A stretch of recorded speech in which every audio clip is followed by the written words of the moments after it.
Merci pour cet exposé. Je voudrais simplement vous dire que dans cet exposé, il y a quelques mots qui me font frémir, du style dressage, dresseur. Moi, je dirais plutôt éducation et éducateur. Éducateur parce que dans une équipe cynophile, il y a toujours eu des bons maîtres, des mauvais maîtres, et des bons chiens, et des chiens à caractère. Et pour cela, on appelle ça de l'éducation. On dresse des animaux sauvages, mais on éduque des animaux, puisque moi-même, j'ai fait partie d'un club de chiens de police pendant près de 25 ans, et je peux vous dire que on avait comme récompense et punition la main quand c'était bien, on savait caresser le chien, et quand il fallait le punir, on lui donnait quelques tapes sous le poitrail, et ça suffisait.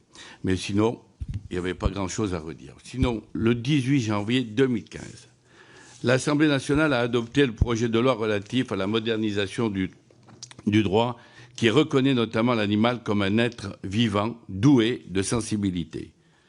Par ailleurs, l'article 7 du décret du 11 mai 2004 portait publication de la Convention européenne pour la protection des animaux de compagnie dispose qu'aucun animal de compagnie, alors c'est là que je ne suis pas d'accord, ne doit être dressé. Moi, j'aurais préféré aucun animal de compagnie ne doit être éduqué d'une façon qui porte préjudice à sa santé et à son bien-être, notamment en utilisant des moyens artificiels qui provoquent des blessures ou d'inutiles douleurs, souffrances ou angoisses. Pourtant, à ce jour, il existe toujours des dispositifs maltraitants utilisés afin d'éduquer et de contrôler les chiens. Parmi ces dispositifs, il existe des colliers électriques et des colliers étrangleurs. Les premiers sont généralement utilisés en appareil anti-aboiement ou anti-fugue.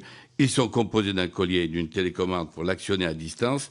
La plupart des télécommandes proposent plusieurs fonctions.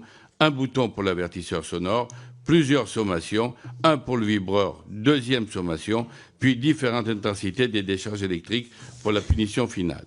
Les colliers étrangleurs sont utilisés afin d'apprendre ou d'empêcher le chien de tirer sur la laisse. Plus le chien tire, ou si le maître tire sur la laisse, plus le collier se resserre autour du cou de l'animal.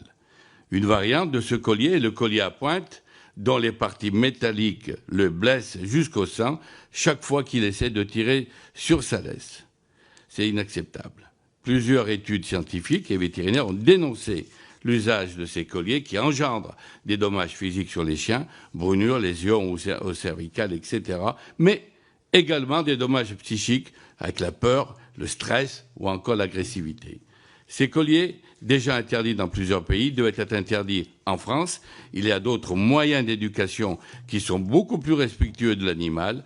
Et je me souviens, Madame la rapporteure, qu'une proposition de loi transpartisane visant à interdire les colliers à pointe et colliers de dressage par stimulation électrique avait d'ailleurs déjà été déposée en juillet 2018 par notre collègue Meyer Habib.